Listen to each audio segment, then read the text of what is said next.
Okay, all right. Assalamu alaikum. This is Muhammad Jaid Iqbal, certified tax advisor and corporate consultant. I have almost 8 years of professional experience in the field of taxation, accounting, and finance. By profession, I'm a chartered management accountant, certified tax advisor from ITP, Institute of Taxation of Pakistan, and income tax practitioner. So today's class is about the certified tax consultant course, and it's an orientation class. So I'll be guiding you that how this course is beneficial for you and what benefits you can drive after taking this course, and how this course will help you in your career or in your existing job. So let's start the orientation. I will tell you that uh, why you should take this course. This is my introduction. As I mentioned, that this course is certified tax consultant course. So basically, there is a demand of seasonal tax professional. Why? Because IMF has take a huge target from the current government. So in result, the government has enforced so many strict policies to the persons who are not in the tax net. So अब ये tax net को बढ़ाएंगे, तो tax net expand होगा, so there will be a strict compliance requirements from FPR to the taxpayer. So when the taxpayer will be, having pressure from the FPR, he will be looking for a professional tax consultant. So where you people come in. सो इस लिहाज से हमने इन सारी चीज़ों को देखते हुए in depth and detail practical course design किए हैं सो डैट कि आप वो सारी चीज़ें सीख सकें जो एक आप वर्क प्लेस के ऊपर या आप अपनी कंसल्टेंसी ऑफिस में बैठ के जो क्लाइंट आपके पास अपनी क्वेरीज लेकर आए और अपनी क्वेरीज को आंसर कर सकें और उन क्वेरीज को एड्रेस कर सकें और आप उस जॉब को या असाइनमेंट्स को डिलीवर कर सकें और it's a modular based course. By the time you finish the module, you can start making money by offering services related to that module. So it's a beauty of this course. Again, हम बात करेंगे कि why you should take this course. As I mentioned earlier, कि एक strong knowledge base you need to get in order to start career in this field. So knowledge base क्या है कि take you need to take grip of different tax laws. You need to study. You need to understand how you can read statute or tax laws, and you need to know where are different things mentioned in the law. So what is ordinance? What is tax? Rules. So how can you relate these rules into a practical field? So all these things will be taught in this course, and how you can apply these things into practical filing with IRS portal. ठीक है? Obviously आप जो भी return file करेंगे वो based on evidence होगी, based on law के effect होगी, तो वो तभी पॉसिबल है जब इन सारी चीजों को आप जानेंगे. इसी तरीके से हम इसमें डिफरेंट चीजें सीखेंगे. फॉर एग्जांपल हम company formation, company single member company की क्या रिक्वायरमेंट्स है, इससे पहले नेम रिजर्वेशन करना है, ये कंबाइंड कॉर्पोरेशन करनी है और मेंबर को साइन अप कराना है. फिर हमने सिंगल मेंबर कंपनी बनानी है, प्राइवेट लिमिटेड कंपनी बनानी है. भाई कंपनी बन गई तो उसके बाद भी तो कोई रिक्वायरमेंट होगी, तो रिक्वायरमेंट्स को कैसे फुलफिल करना है, फॉर्म कौन से फाइल होंगे और उनको फॉर्म को कैसे फाइल करना है, all these things will be taught in the corporate module. फिर हम इससे आगे बढ़े तो हमारे पास इंशाल्लाह इनकम टैक्स का मॉड्यूल आएगा, which is a very comprehensive module, जिसमें इंशाल्लाह हम ऑर्डिनेंस की अंडरस्टैंडिंग से लेके, स्टैट्यूट की अंडरस्टैंडिंग से लेके और रूल्स की रेलेवेंस से लेके और सारी चीज़ों को अंडरस्टैंड करते हुए इंशाल्लाह हम उन चीज़ों पे पहुंचेंगे कि बिजनेस को इनकम टैक्स में रजिस्टर कैसे करना है, चाहे वो सोल प्रोप्राइटरशिप हो, चाहे पार्टनरशिप हो, और रजिस्ट्रेशन के बाद उसकी रिटर्न कैसे फाइल करनी है. If someone has different streams of income, different source of income, तो उसको हमने किस तरह से जो है वो कंपाइल करना है और कौन सी एक्सेल की फाइल्स बनेगी. जैसे मैं आपको साथ साथ दिखाता चलूं कि हमारे पास फॉर एग्जांपल एक क्लाइंट है जिसकी हमने रिटर्न फाइल की रिसेंटली. तो अब उसकी हमने, चूंकि उसका बिजनेस था तो हमने नेम हम तो कर लेते हैं. तो ये देखें कि किस तरह से हम उसकी जो है वो रिटर्न की फाइलिंग करेंगे, क्योंकि उसका बिजनेस है. सबसे पहले हम उसका प्रॉफिट एंड लॉस अकाउंट बनाएंगे. प्रॉफिट एंड लॉस अकाउंट के बाद उसकी बैलेंस शीट होगी. बैलेंस शीट के बाद उसके notes to the financial statements होंगे।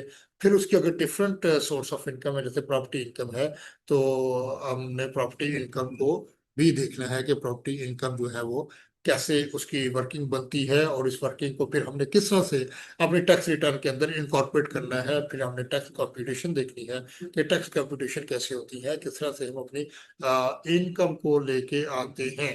तो वो इन सारी चीज़ों को हम देखेंगे, और इन सारी चीज़ों को देखने के बाद फिर हम अपनी वर्किंग पंच करते हैं आयरिस पोर्टल के अंदर। फिर आयरिस पोर्टल के अंदर वर्किंग वर्किंग पंच करते हुए इनकम टैक्स का जो रिटर्न का ड्राफ्ट है वो हम शेयर करते हैं अपने क्लाइंट के साथ। फिर वो क्लाइंट उसको रिव्यू करता है और फिर हमें वो बताता है कि whether the return is filed correctly और नॉट। अच्छा जी, हम आगे चलते हैं जी। हमने ये देख लिया, और हमारे पास मॉड्यूल कौन कौन से हैं जी। अब हम आ जाते हैं अपने मॉड्यूल्स के ऊपर।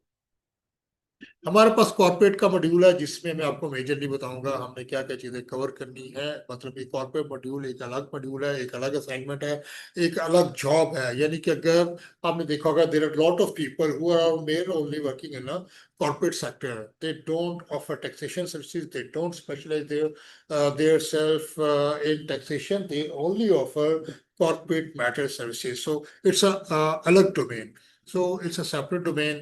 सो इसमें भी अगर आप अपने को स्पेशलाइज करते हैं, अपने को एक्सपर्ट समझते हैं, एक्सपर्ट कंसिडर करते हैं, तो you can offer this kind of services along. So इसमें क्या क्या चीजें कवर होंगी हम इंशाल्लाह आगे चल के देखते हैं। इनकम टैक्स है, सेल्स टैक्स का मॉड्यूल है, प्रोविंशियल सेल्स टैक्स कोर्स का पार्टनिंग है। इस तरह इसके बाद फिर टैक्स अकाउंटिंग हम इंशाल्लाह साथ साथ हम लेके चलेंगे। अच्छा जी, अगर हमारा कॉर्पोरेट का मॉड्यूल है तो हम कॉर्पोरेट के मॉड्यूल में भाई क्या चीजें कवर करेंगे। कॉर्पोरेट के मॉड्यूल में हम मेनली चार चीजें देखेंगे। वो कौन कौन सी चार चीजें हैं। सबसे पहली चीज है कि कंपनी एक्ट 2017 के अंदर हमारे पास क्या रिक्वायरमेंट्स हैं कंपनी रजिस्ट्रेशन की, उसका प्रोसेस क्या है, कौन सा पोर्टल हमने यूज करना है, और हमने किस तरह से जाके अपनी चीजों को परफॉर्म करना है। लेट्स सपोज अगर मैं पोर्टल पे क्लिक करूं तो आप ये देखें कि मेरे सामने ये पोर्टल ओपन हो जाएगा। लीव का ऐसा पोर्टल है जिसके ऊपर आप जाके सारा काम करेंगे, जहां से स्टार्ट होगा आपका, यहाँ पे मेंबर साइनअप का, जिसको भी आपने कंपनी रजिस्टर्ड करनी है, यहाँ से आप जाएंगे। सबसे पहले तो मेंबर को साइन अप करेंगे, और ये सारा फॉर्म फिल करने के बाद जब उसका लॉगिन आईडी पासवर्ड बन जाएगा, फिर आप इधर आएंगे और इस विंडो के ऊपर लॉगिन करेंगे। तो जो विंडो खुलेगी उसके बाद ऊपर जाके फिर इंशाल्लाह हम वो सारा काम करेंगे। अच्छा, इसके बाद और हमारा कंपनी की इनकॉर्पोरेशन का प्रोसेस स्टार्ट होता है। लेकिन इससे पहले कई चीजें जरूरी होती हैं। जैसे फॉर एग्जांपल, अगर आपने कोई कंपनी रजिस्टर करनी है और उसका नेम सर्च करना है, ठीक है जी, और आप कहते हैं कि मैं कंपनी बनाना चाहता हूं, जैसे स्ट्रीम फाइनेंशियल। अच्छा, अगर आपने ये टाइप किया तो वो आपको बताएगा कि भाई कंपनी जो है, इस नाम से मेरे पास कोई कंपनी नहीं है। यानी आप ये वो फील्ड है कि जो ऑलरेडी कंपनी रजिस्टर्ड है, तो आप उसकी कंपनी को सर्च कर सकते हैं। तो वो आपको बता देगा ये कंपनी इस नाम से एग्जिस्ट करती है। तो सबसे पहले तो आपको ये पता होना चाहिए कि इस फील्ड के जरिए आप क्या डाटा जो है वो एक्सट्रैक्ट कर सकते हैं। अच्छा, अगर आपने लेट सपोज एक किसी एग्जिस्टिंग कंपनी को सर्च करना है, तो आप यहाँ पे जाके कर सकते हैं। इसी तरीके से अगर आपने कोई नेम सर्च करना है, जैसे फॉर एग्जांपल आपने आना है और आप चाहते हैं कि यार मैं एक नेम जो है वो सर्च कर लूँ, तो आप इस विंडो पे आएंगे और आप यहाँ पे बात करेंगे कि मैं अल्पाइन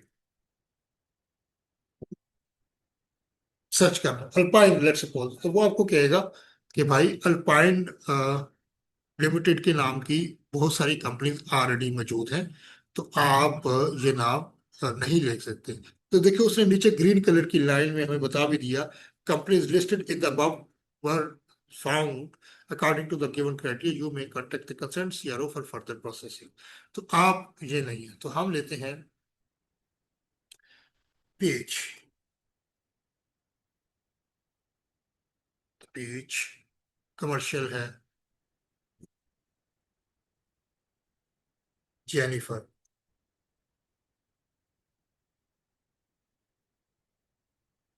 जेनिफर के नाम की कोई कंपनी नहीं।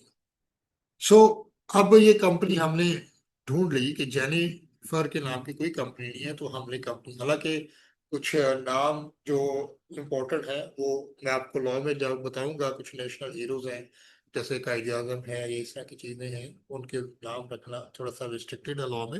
लेकिन हम जब कॉर्पोरेट का लॉ कवर कर रहे होंगे तो उसमें जाकर देखेंगे कि इन चीजों की हम नाम नहीं रख सकते, कौन सी चीजों को हमने नाम सेट करते हुए चीजें डिसेबल्स नहीं होनी चाहिए। बहुत सारी चीजें हैं जो हम इन चीजों को देखेंगे इंशाल्लाह। नेम की सर्च होगी, हमें पता चल गया नेम नहीं है, फिर हम नेम रिजर्वेशन पे जाएंगे। अब नेम रिजर्वेशन के लिए क्या करना होगा हमें, हमने अगेन उस पे ही वापस उसी पोर्टल पे आ जाएंगे। हम वापस अपने उसी पोर्टल पे चलते हैं। हम आ जाते हैं अपने लीव के ऊपर। ये हम अपने इसी पोर्टल में दोबारा वापस आ जाते हैं। अब आप ये देखें कि अगर आपने कोई नेम रिजर्व करवाना है, नेम सर्च करने के बाद तो आप यहाँ पे क्लिक करके अगेन वो सारा प्रोसेस है।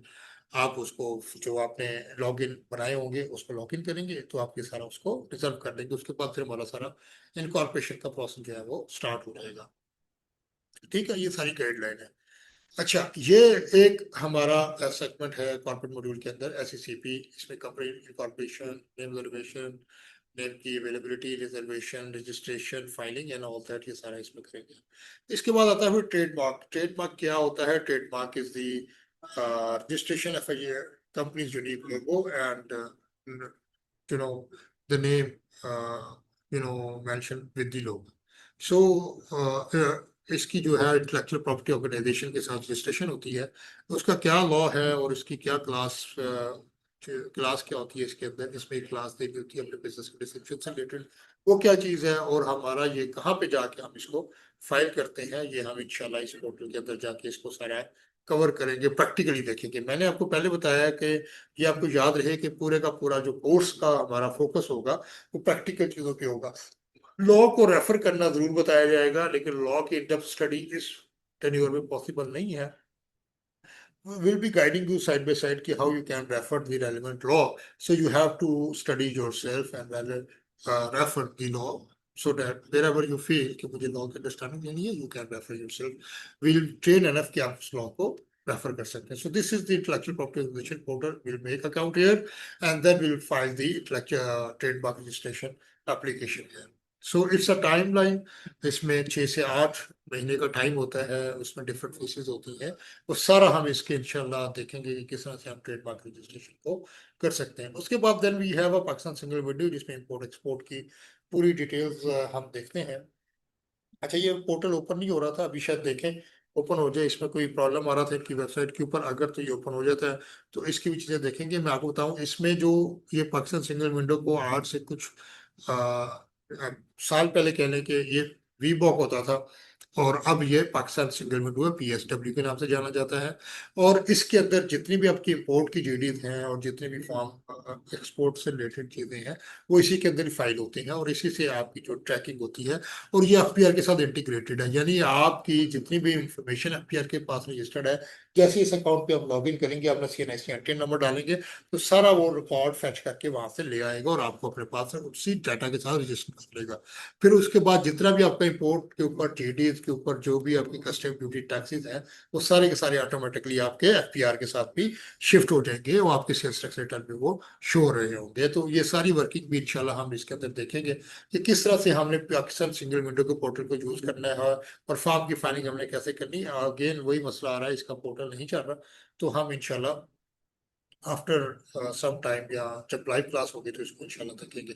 इसके बाद हमारे पास आता है पार्टनरशिप। आज से पहले आपने सुना होगा कि पार्टनरशिप एक्ट 1932 के लिए जितनी भी पार्टनरशिप फॉर्म बनती थी वो पर्सनली रजिस्ट्रार के ऑफिस में जाके फिजिकली उसका फॉर्म 1 और 7 पार्टनरशिप डीड और साथ रेलिवेंट डॉक्यूमेंट्स हम सबमिट कराते थे, तो तब जाके पार्टनरशिप डीड हमारी रजिस्टर्ड होती थी और फिर हम फॉर्म से कलेक्ट करते थे। अब थोड़ा सा चूंकि गवर्नमेंट भी चीज़ों को रेगुलराइज कर रही है और ईज ऑफ डूइंग बिजनेस जब स्टार्ट किया था पीटीआई की गवर्नमेंट में मिस्टर इमरान खान जो कि हमारे फॉर्मर प्राइम मिनिस्टर थे, उन्होंने बड़ा एक अच्छा इनिशिएटिव लिया था इज ऑफ डूइंग बिजनेस का। उन्होंने एक पोर्टल लॉन्च किया जिसके जरिए अब हम अपनी पार्टनरशिप जो फार्म है उस पोर्टल के जरिए रजिस्टर कर सकते हैं, और उसके लिए हमने वही पार्टनरशिप डेट बनानी है, वहाँ पे स्कैन करके अटैच करनी है, फॉर्म 1 भी वैसे अटैच करना है और बाकी पूरा फॉर्म फाइल करना है।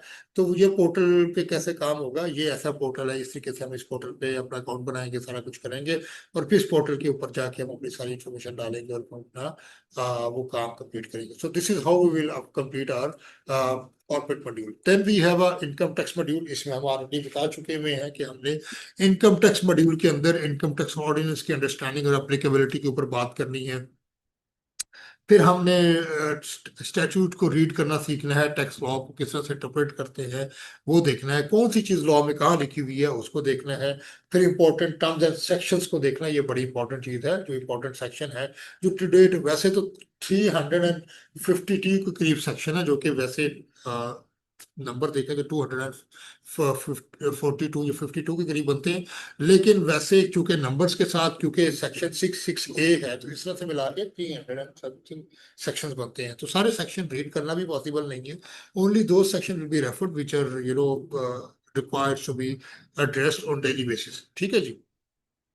तो उन सेक्शन को हम देखेंगे। फिर हमारे पास सबसे पहले जरूरी होता है कि जब भी नॉन फाइलर आता है तो उसकी सबसे पहले उसको फाइलर बनाना होता है, उसकी एंटिटी की रजिस्ट्रेशन करनी होती है, बिजनेस की एंटिटी की रजिस्ट्रेशन करनी होती है, एओपी की एंटिटी की रजिस्ट्रेशन करनी होती है। अगर किसी का पासवर्ड नहीं है और उसका कंसल्टेंट उसको पासवर्ड नहीं दे रहा तो हाउ कैन वी रिट्रीव दो पासवर्ड। अब आपने देखा होगा कुछ चेंजिंग आई है। अब एफबीआर ने पहले आपको टैक्स पेयर के ओरिजिनल सीएनआईसी के साथ जाना पड़ता था, वहां पे जाके आपको पासवर्ड कलेक्ट करना पड़ता था, एफिडेविट देना पड़ता था। अब ऐसा नहीं है। अब उन्होंने एक अकाउंट रिकवरी ऑप्शन आयरिस के पोर्टल पे दे दिया है। अब आप उसी पोर्टल पे रहते हुए अपने अकाउंट को रिकवर कर सकते हैं और अपना लॉगिन आईडी पासवर्ड रीसेट कर सकते हैं। Then we have a different heads of income. We will be studying and filing tax return under these heads of income, starting from salary, which is which is starting from section 12 to 14। उसी तरीके से property income की बात करेंगे और उसकी return को देखेंगे, सेक्शन 15 है इसका, और बिजनेस इनकम सेक्शन 18, और कैपिटल गेन सेक्शन 37 ए। तो और इसके बाद 38 39 इनकम फ्रॉम अदर सोर्सेज, और सारी चीजें हम इसमें देखेंगे। और ये सारा का सारा प्रैक्टिकल काम हम किस पे कर रहे होंगे, अगेन आईआरएस के पोर्टल के ऊपर। हम इसको मैं आपको थोड़ा सा बताता चलूँ, जैसे मैंने आपको एक एग्जांपल से दिखाया था, ये हमारी टैक्स रिटर्न की वर्किंग है। इस वर्किंग को जब हम इस तरह से कर लेंगे, और इस वर्किंग की जब हम सारी चीजें बना के अपनी तसल्ली कर लेंगे, और फिर हम इसको जो है वो अपलोड करेंगे इसके ऊपर अपने आईआरएस के पोर्टल के ऊपर। वहां पे हम पोर्टल पे अपलोड करने के बाद फिर टैक्स रिटर्न को जो है वो फाइल करते हैं। अच्छा जी। अब चूंकि ये अदर हेड्स ऑफ इनकम ये हमारा इस कोर्स का पार्ट नहीं है, चूंकि इट्स 6 वीक्स कोर्स, ये जो बेसिकली हमारी कुछ स्लाइड्स ऐसी हैं जो हमारा 3 महीने का सर्टिफाइड टैक्स एडवाइजर का कोर्स है उसका पार्ट है, तो हम इसको फिलहाल इन चीज़ों को स्किप करेंगे। और उसके बाद हमारे पास आ जाएगा सेल्स टैक्स का मॉड्यूल। सेल्स टैक्स के मॉड्यूल में हम देखेंगे कि हमारे पास टैक्सेबिलिटी क्या है, कौन सी चीज़ों के ऊपर जो है वो टैक्स अप्लाई होता है, यानी कि टैक्सेबल सप्लाई क्या है, नॉन टैक्सेबल सप्लाई क्या है, उसके ऊपर डिफरेंट हमारे पास टाइप ऑफ गुड्स होती हैं, जिसमें थर्ड स्केड्यूल की गुड्स हैं, जीरो रिटर्न है, एक्सपोर्ट की गुड्स हैं, एग्जाम्प्ट गुड्स हैं, फिर डिफरेंट स्केड्यूल्स हैं उनको देखेंगे। फिर उसके अंदर इनपुट आउटपुट टैक्स क्या है और एग्जाम्प्ट सप्लाई क्या है, ये सारी चीज़ें इंशाल्लाह हम देखेंगे। उसके बाद रजिस्ट्रेशन की क्या रिक्वायरमेंट है, किस बंदे को रजिस्टर होना है, टीयर 1 रिटेलर क्या है, टीयर 1 की रजिस्ट्रेशन इंटीग्रेशन एफपीआर के साथ क्या, अगर वो नॉन कंप्लाइंट है तो उसके ऊपर क्या पेनल्टीज हैं, क्या उसके कॉन्सिक्वेंसेज हो सकते हैं, उसको क्या कॉन्सिक्वेंसेज फेस करने पड़ सकते हैं, इन सारी चीज़ों को देखेंगे। इनपुट आउटपुट टैक्स क्या है और इसकी किस तरह से कैलकुलेशन की जाती है, इस सारी चीज़ों को देखेंगे। और उसके बाद सेल्स टैक्स के लिए मैंडेटरी रिकॉर्ड क्या है, जैसे फॉर एग्जांपल हम सेल्स टैक्स की जब बात करते हैं तो उसमें हमारे पास मैंडेटरी रिकॉर्ड आता है कि हमारे पास इनवाइसेस होनी चाहिए। सबसे पहले तो सीरियल इनवाइसेस होने चाहिए, फिर उसके बाद हमारे पास परचेज रजिस्टर्ड हो, सप्लाई का रजिस्टर्ड हो, फिर स्टॉक का रजिस्टर्ड हो हमारे पास, ठीक है। इसी तरीके से हमारे पास ये सारा रिकॉर्ड मेंटेन हो, और हमारा जो जीडी यानी पीएसडब्ल्यू के ऊपर जो इंपोर्ट का रिकॉर्ड है वो तो पोर्टल पे तो है ही है, आपके पास सॉफ्ट कॉपी उसका रिकॉर्ड एक्सेल में किसी जगह में मेंटेन होना चाहिए, सो दैट ऑडिट के टाइम पे आप ये सारे रिकॉर्ड को प्रोड्यूस कर सके और ऑडिट को स्ट्रीमलाइन तरीके से आप उसको कर सकते हैं। अब बात करते हैं कि सेल्स टैक्स की रिटर्न कैसे फाइल होती है। सेल्स टैक्स की रिटर्न हर महीने फाइल होती है, ये मंथली असाइनमेंट है, मंथली जॉब है। अब उसमें क्या है कि आपने इसमें जो एनेक्चर ए है, एनेक्चर ए बेसिकली क्या है, परचेजेस का एनेक्चर है। इसमें डिफरेंट एनेक्चर होते हैं। जो सेल्स टैक्स का रिटर्न का फॉर्मेट है, अगर मैं इसमें आपको कुछ खोल के दिखाना चाहूँ तो मैं आपको दिखाऊं कि हमारी सेल्स टैक्स की जो वर्किंग है वो कैसे होती है, तो मैं आपको भी दिखाता हूँ कि हमारी रिटर्न जो है वो किस तरह से फाइल होती है। तो हम कुछ चीज़ें देखते हैं। मैंने अपनी, अच्छा जी, ये सेल्स टैक्स की जो रिटर्न है हम इस तरह से जो है ना वो बनाते हैं। अब बेसिकली क्या है कि ये हमारे पास, आपने ये देखना कि ये एक फॉर्मेट है कि हमारे पास इनपुट टैक्स क्या है, हमारे पास परचेज होती है, उसके ऊपर रेट अप्लाई होता है, फिर सेल्स टैक्स की अमाउंट निकलती है, फिर value exclusive inclusive sales tax आ जाती है। इसके के बाद सेल्स की इनवाइसेज हैं जो हम इशू करते हैं। हमने जो परचेज की थी चीज, वो हमने बेची प्रॉफिट मार्जिन के साथ, उसके ऊपर हमने सेल्स टैक्स अप्लाई किया, और हमने फिर वो चीज दे दी। अब इसका एक फार्मूला होता है कि आपका जो आउटपुट टैक्स है, 90% of your output tax can be adjusted with the input tax. अब आप ये देखिए कि ये जो मेरे पास 68,000 आया है, ये कैसे आया है। ये अब आपको इसका 90% है, ठीक है। अब चूंकि 90% से मेरा इनपुट टैक्स कम है विच इज 63,000, तो I can adjust the whole.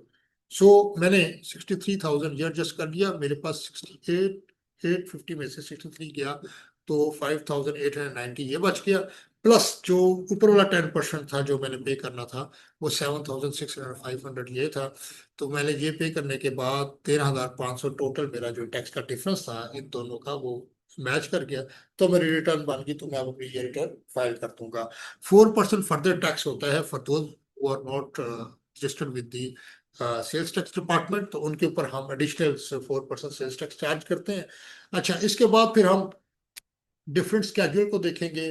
Schedule 1 2 3 4 5 11 12 13 schedule है।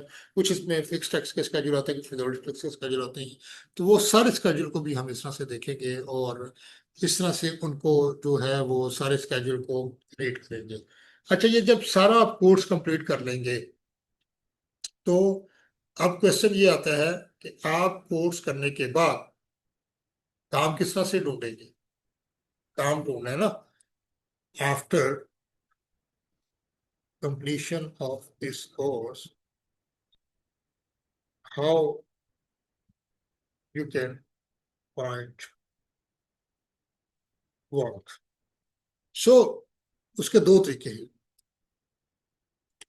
एक तो position yourself as subject matter expert. सो आजकल डिजिटल दौर है, डिजिटल सोशल मीडिया का दौर है। सो आपने आपको पोजीशन करें कि you are the subject matter expert, लोगों को गाइड करें, एजुकेट करें, डिफरेंट चीज़ें बताएं, टिप्स एंड ट्रिक्स के बारे में बात करें। एक तो ये है कि वहां से लोग देख के वे ग्रो करेंगे आप जैसे, तो लोग आपको वहां से कॉन्टेक्ट करेंगे। दूसरा ये है, there are lot of market में जैसे ओलेक्स है, यहाँ पे इनके डिफरेंट पैकेजेस हैं, तो अगर आप इनका पैकेज बाय कर लेते हैं तो वहां से भी आपको क्लाइंट्स मिलेंगे। तीसरी चीज ये है कि आप अपनी वेबसाइट बना लें,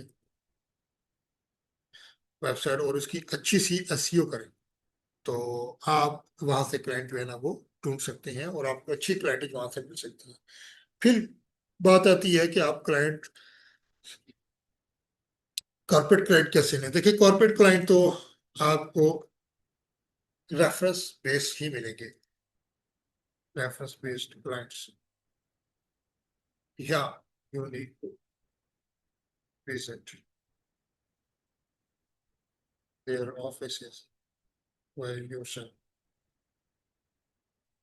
तो ये एक strategies हैं by which you can find work. इसके अलावा आपके पास ऑप्शन मौजूद है कि आप अपनी एग्जिस्टिंग जॉब के ऊपर प्रमोशन ले सकते हैं, अपनी एग्जिस्टिंग जो जॉब है उसमें सैलरी इंक्रीज कर सकते हैं, सैलरी का इंक्रीज ले सकते हैं, या आप अपनी खुद की कंसल्टेंसी सर्विसेज स्टार्ट कर सकते हैं, और वो मैंने आपको बता दिया कि कैसे आपने स्टार्ट करनी है. सो this is a brief orientation of this course. So I hope that after this orientation, you'll be able to make up your mind. And once you make up your mind, so register yourself with Horizon Tax and Business Solutions so that you can start your journey of making six-figure income. So this is the tax season, and this is the right time to join this course. And it's a gateway to your six-figure income. Stay tuned. Allah Hafiz.